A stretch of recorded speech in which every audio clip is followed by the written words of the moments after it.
এই গাইস, কি অবস্থা সবার? আশা করি ভালো আছেন। তো আজকে যাচ্ছি আমরা সৌদি আরবের মার্কেটে, যেটা বাঙালি মার্কেটে বলতে পারেন। দেখি কাঁচা বাজার, শাকসবজি সবকিছুই পাওয়া যায়। মূলত দিকে যাওয়ার কারণ হচ্ছে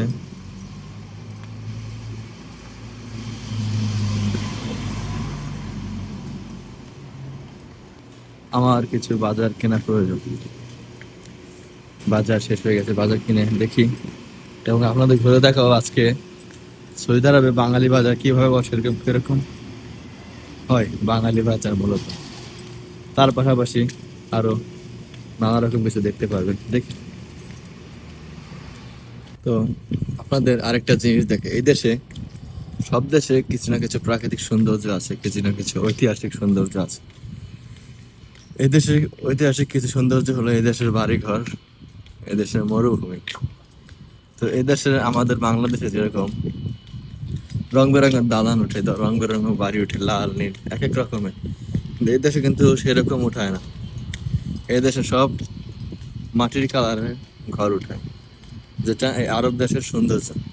তো দেখুন আপনাদের দেখাচ্ছি, এই হচ্ছে এই দেশের বাড়িঘর এবং মরুভূমি।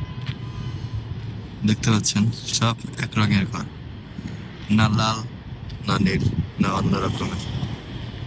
আর এই হচ্ছে মরুভূমি, যদিও এটা মরুভূমির মতোই, কিন্তু এটা মরুভূমি না। দেখুন,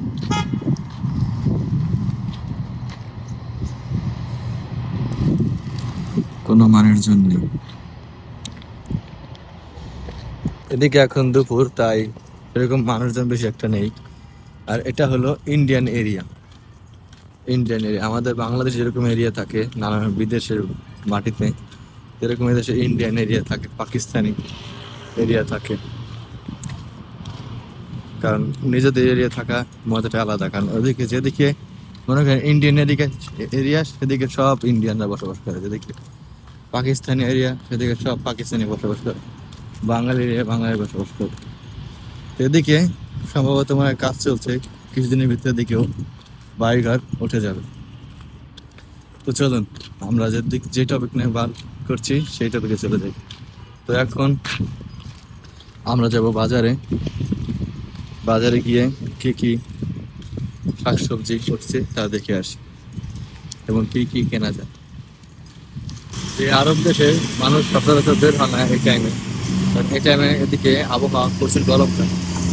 যদিও এদিকে এদিকে গরম নেই, কারণ আবহাওয়াটা শীতের, আস্তে আস্তে শীত পড়ে যাবে এদেশে। গরমের দিনে গরমও প্রচুর, আবার শীতের দিনে শীতও প্রচুর। কারণ যে আরব দেশ বাতাস, সবসময় বাতাস থাকে। বাতাসের ভিতরে গরম দিনে গরমের বাতাস, শীতের দিনে শীতের বাতাস। সে কারণে ঠান্ডাটা মানে ঠান্ডাও বেশি লাগে, গরমও বেশি লাগে। তো গিয়েছিলাম বাজার করতে, দেখে আসলাম পুলিশ। কারণ পুলিশের ওদিকে যখন পুলিশ আসে তখন ওদিকে সচরাচর বাংলাদেশ থাকে না। কারণ ওটা তো আর দোকানপাট না, ওটা তো রাস্তা। রাস্তার ভিতরে দোকান দেওয়াটা এটা এলাও না। ধরতে পারলে কয়েক হাজার রিয়াল জরিমানা হতে পারে বা বাংলাদেশে পাঠিয়ে দিতে পারে। এই জন্যই বলি ভাই, নিজের দেশ নিজের দেশই, অন্যের দেশ অন্যের দেশ। এটা যদি আপনার অন্য দেশ না হয় নিজের দেশ হতো, তাহলে আপনার এই দিনটা দেখতে হতো না বা এরকমটা করতে হতো না, যে পুলিশ দেখে পালিয়ে আসতে হতো না। এটা অন্যের দেশ দেখে এরকম। তাই কি আর করার, এখন বাজার তো করা হলো না। যদি পারি কিছুক্ষণ পর আবার আসবো, দেখবো বাঙালি দোকানে শুনি। তো সে পর্যন্ত সবাই ভালো থাকবেন, সুস্থ থাকবেন। আল্লাহ হাফিজ, দেখা হবে অন্য কোনো ভিডিও। খালি জায়গাটা দেখছেন, এই জায়গায় আমাদের বাঙালি বাজার বসে, কিন্তু কিছুক্ষণ আগে দেখে পুলিশের টল মেরেছিল, তাই বাঙালি বাজার নেই। কারণ পুলিশে যদি ধরতে পারে তো সেটা বাংলাদেশে শহর করে দেবে। তো আপনারা বুঝতে পারছেন, একটা নাই, কেউ নাই। যেহেতু এটা একটা মরুভূমির দেশ, তো এই দেশে রাস্তাগুলো আঁকা বাঁকা, উঁচু নিচু বলতে পারেন। এদেশের রাস্তা আমাদের বাংলাদেশের মতো ততটা সমান নয়।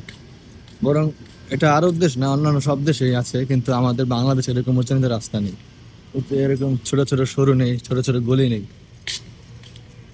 ঠিক আছে, তো কিছুক্ষণের ভিতরে আমরা পৌঁছে যাব আমাদের বাজারে।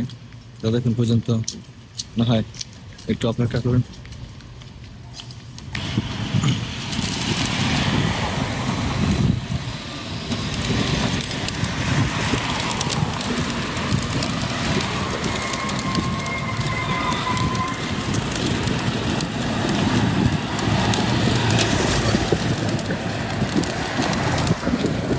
এই আরব দেশে আরেকটা সৌন্দর্য হলো এই দেশের কবুতর। এই দেশে কবুতর অনেক জনপ্রিয়। মানুষরা কবুতর অনেক পছন্দ করে, যদিও খায় না কিন্তু পালতে পছন্দ করে। আমাদের বাংলাদেশে যেরকম পাখি নানা রকম পাখি আছে, এই দেশে সচরাচর পাখি নেই। এই দেশে শুধু ঘুঘু কবুতরই দেখতে পাবে। কারণ এই দেশে অন্যান্য পাখি সার্ভাইভ করতে পারবে না। এই দেশে গাছপালা কম, খাবার কম, আর এদিকে কিন্তু ক্ষেত নেই যে অন্যান্য মানুষ অন্যান্য পাখি এদিকে খেয়ে দিয়ে থাকতে পারবে না। এদের কবুতর তো মনে করেন আরব দেশের কবুতর, তাই ওরা এদিকে মানাসেও টিকতে পারে, ঠিক না? চলুন দেখুন আপনাদের কবুতর দেখে।